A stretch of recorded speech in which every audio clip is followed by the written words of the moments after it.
सभी साथियों को नमस्कार। साथियों, अभी हाल ही में केंद्रीय कैबिनेट ने केंद्रीय कर्मचारियों के लिए एक नई पेंशन योजना की अनुमति दी है और उसका नाम यूपीएस अर्थात यूनिफाइड पेंशन स्कीम रखा है। पहले से जो साथी यानी जो केंद्रीय कर्मचारी 1 अप्रैल 2004 से सेवा में आए हैं, उनके लिए एनपीएस स्कीम लागू थी।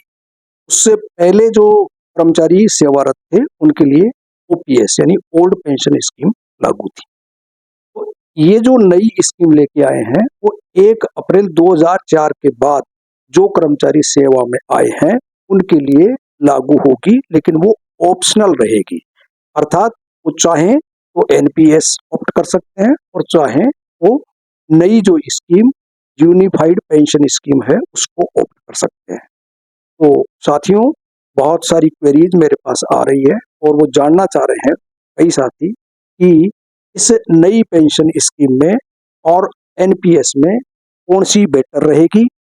साथ ही कई बैंक साथियों के भी मेरे पास फोन आए हैं और वो ये जानना चाहते हैं कि जो बैंक में जो पहले ओल्ड पेंशन स्कीम थी उससे ये किस तरह से डिफर है और सेंट्रल गवर्नमेंट की जो ओल्ड पेंशन स्कीम थी उससे ये किस तरह डिफर है। तो साथियों, मैंने इसका एक कंपैरिजन चार्ट तैयार किया है। ये जो पेंशन स्कीम अनाउंस की गई है उसमें इसके 5 पिलर बताए गए हैं। 5 पिलर है इस यूपीएस स्कीम के। तो जो 5 पिलर इसके बताए गए हैं उन 5 पिलर के हिसाब से ही 5 पिलर को देखते हुए मैंने ये कंपैरिजन चार्ट इसका तैयार किया है। इसमें यूपीएस जो नई पेंशन स्कीम रखी गई है वो है और दूसरे नंबर कॉलम में एनपीएस जो मतलब 1 अप्रैल 2004 के बाद के जो से मतलब ज्वाइन करने वाले कर्मचारी हैं उनके लिए जो न्यू पेंशन स्कीम कंट्रीब्यूटरी जो रखी गई थी वो है। और जो old pension scheme central government की और जो ओल्ड पेंशन स्कीम पीएसबी जो पब्लिक सेक्टर बैंक्स में एप्लीकेबल है, तो उसमें आपस में जो है तुलनात्मक जो है चार्ट मैंने ये बनाया है और इस चार्ट को मैं अटैच कर रहा हूँ।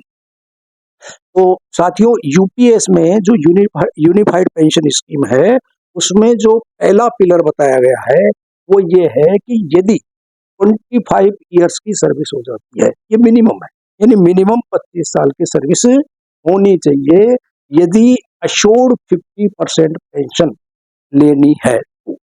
मिनिमम 25 ईयर्स, यानी 25 ईयर से ज्यादा हो जाएगी तो भी 50% ही मिलेगी, लेकिन 25 ईयर से कम होगी तो उसमें फिर आपको प्रोपोर्शनेट मिलेगी। तो ये जो पेंशन मिलेगी वो आपकी लास्ट डाउन पे पर नहीं मिलेगी, बल्कि एवरेज निकाला जाएगा लास्ट 12 मंथ्स का। लास्ट 12 मंथ्स का जो एवरेज निकाल करके और जो आपकी पे आएगी उस पे का 50% डीए से ये लिंक रहेगी। डीए आपको उस पर पेंशन पर मिलता रहेगा जैसा कि अभी ओल्ड पेंशन स्कीम में मिलता है। तो अब न्यू पेंशन स्कीम जो एनपीएस स्कीम है उसमें ये प्रोविजन अवेलेबल नहीं है। उसमें जो आफ्टर 60 ईयर्स है आपको जो कॉर्पस एक साथ मिलेगा उसका मिनिमम 40% आपको एन्युटी परचेज करनी पड़ेगी और उस एन्युटी से आपको पेंशन मिलेगी। उसमें इस तरह का प्रोविजन है। जो सेंट्रल गवर्नमेंट की ओल्ड पेंशन स्कीम थी उसमें जो 50% पे का 50% पेंशन मिलेगा, ये प्रोविजन अवेलेबल है।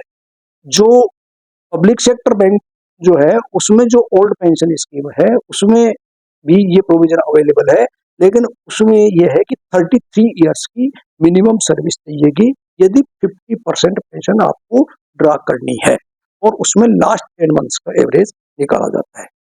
यानी पेंशन आपको 50% तब मिलेगी जब 33 ईयर्स की सर्विस हो जाए और 33 ईयर्स से अगर कम सर्विस है तो उस पर आपको प्रोपोर्शनेट मिलेगी। प्रोपोर्शनेट का मतलब 33 से डिवाइड करके और जो number of years of service आपकी है तो उससे गुणा किया जाएगा और जो फैक्टर आएगा उसकी अनुसार आपको पेंशन मिलेगी। तो साथियों, ये जो पॉइंट है बड़ा महत्वपूर्ण है और ये सोशल सिक्योरिटी से जो है उस एंगल से इसको देखना चाहिए, क्योंकि इसमें अश्योर्ड शब्द मतलब यूज किया गया। अश्योर्ड को सुनिश्चित, यानी कोई परिस्थिति हो, मार्केट की कोई सिचुएशन हो, कॉर्पस कम हो, ज्यादा हो, कुछ नहीं, आपको 50% पेंशन मिलेगी। तो इस एंगल को देखते हुए ये स्कीम थोड़ा अच्छी लगती है।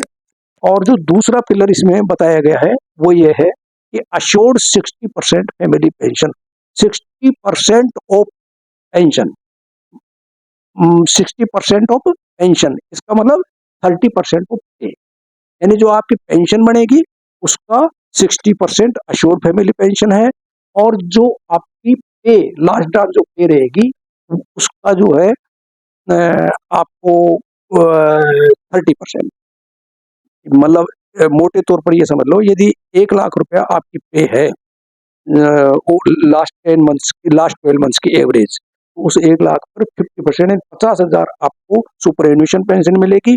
लेकिन अगर फैमिली पेंशन वाली स्थिति आती है तो वो आपको 30,000 रुपये महीने मिलेगी, ये स्थिति रहेगी। और न्यू पेंशन स्कीम जो पहले चली आ रही है उसमें ये मतलब सुविधा उपलब्ध नहीं है, लेकिन जो सेंट्रल गवर्नमेंट के लिए जो ओल्ड पेंशन स्कीम है उसमें ये सुविधा उपलब्ध है, और जो पब्लिक सेक्टर बैंक में जो ओल्ड पेंशन स्कीम है उसमें भी ये सुविधा उपलब्ध है। और साथियों, ये भी जो फैमिली पेंशन का जो इशू है ये सोशल सिक्योरिटी से लिंक है, क्योंकि जो कैजुअलिटी है इसका कोई पहले से अनुमान नहीं लगा सकते कब क्या घटित हो जाए। तो किसी भी साथी के साथ में कभी कैजुअलिटी हो जाए तो उस समय ये जो फैमिली पेंशन का जो आश्वासन इसमें दिया गया है, अश्योर्ड शब्द यूज किया गया है, तो ये बहुत ही महत्वपूर्ण है, और उस एंगल के देखते हुए भी ये यूपीएस स्कीम अच्छी नजर आ रही है। साथियों, तीसरा इसमें जो पिलर दिया गया है, मिनिमम पेंशन आफ्टर 10 ईयर्स, और उसमें 10,000 पर मंथ मिनिमम बताया गया है, और अदरवाइज 10,000 मतलब 10,000 मिनिमम है। इसका मतलब ये हुआ कि यदि आपकी पेंशन ज्यादा बन रही है, जो आपका 10 साल के बाद में वही 25 साल पर यदि 50% बढ़ती है, तो 10 साल या 11 साल या 12 साल 13 साल जितने साल की आपकी सर्विस हो रही है तो उस पर कितनी बनेगी उसकी प्रोपोर्शनेट निकाल करके दी जाएगी। लेकिन अगर आपकी प्रोपोर्शनेट जो है 10,000 से कम बन रही है तो 10,000 मिनिमम जो है पेंशन आपको 10 साल की सर्विस के बाद में दी जाएगी, ये इसमें आश्वासन दिया गया है। और न्यू पेंशन स्कीम जो है अब तक जो चली आ रही है उसमें ये अवेलेबल नहीं है।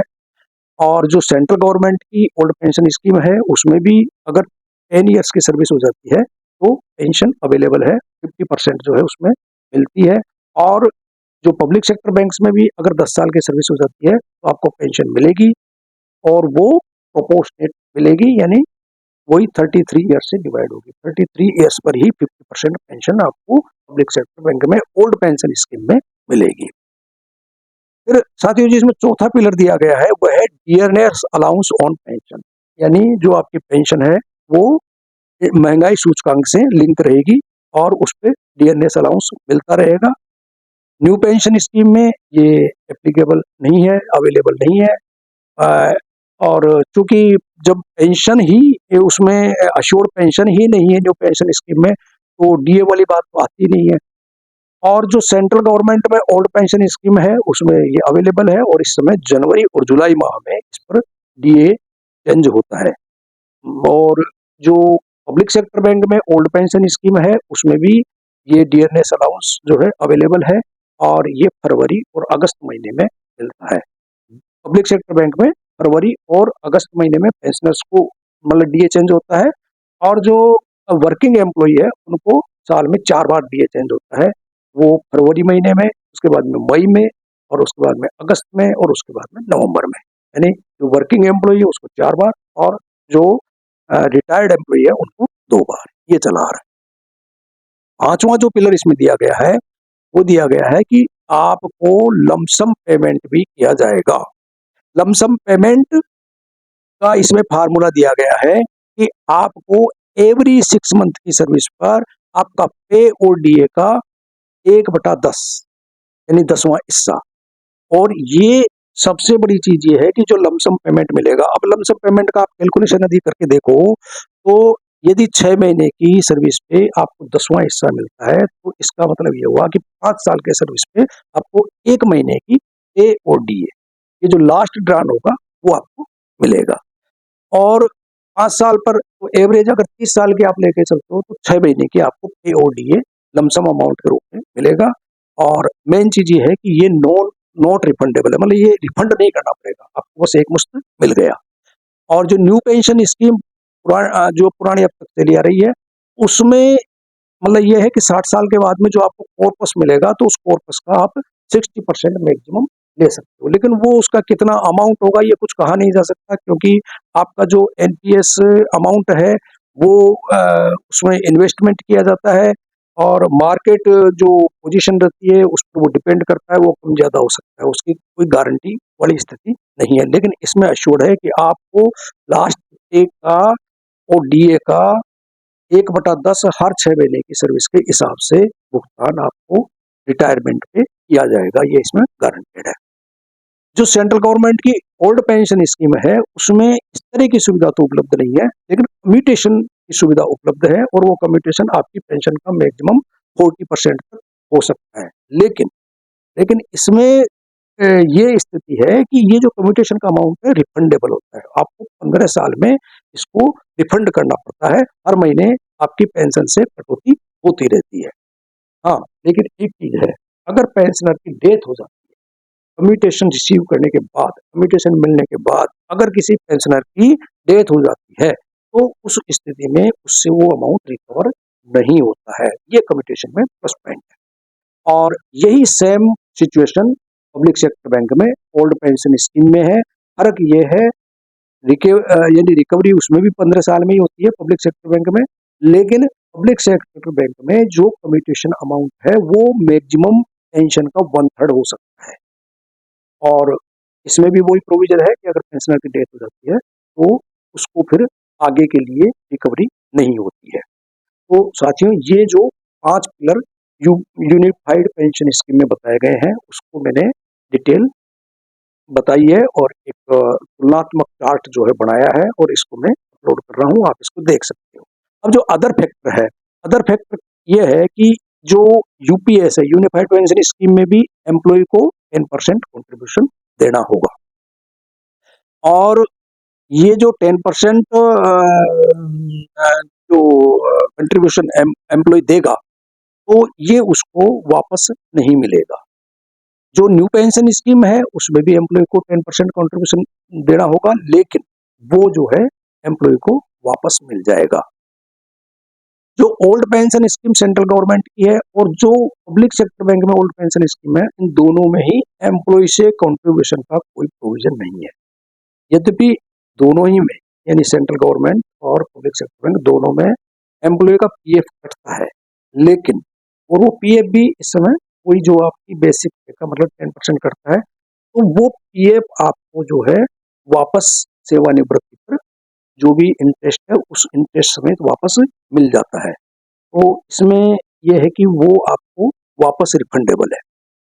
अच्छा, एक चीज और है कि इसमें जो एनपीएस स्कीम है, एनपीएस स्कीम में 14% का कंट्रीब्यूशन एम्प्लॉयर की तरफ से होता है और वो एम्प्लॉयर का अतिरिक्त 10% और 14% एम्प्लॉयर का, दोनों मिला करके आपको इकट्ठा जो है कॉर्पस जितना भी आपका बढ़ता है विद इंटरेस्ट या इन्वेस्टमेंट जो भी बेनिफिट आपको मिलते हैं वो आपको इकट्ठा उस समय मिल जाएगा और कम से कम 40% आपको एन्युटी परचेज करनी पड़ेगी।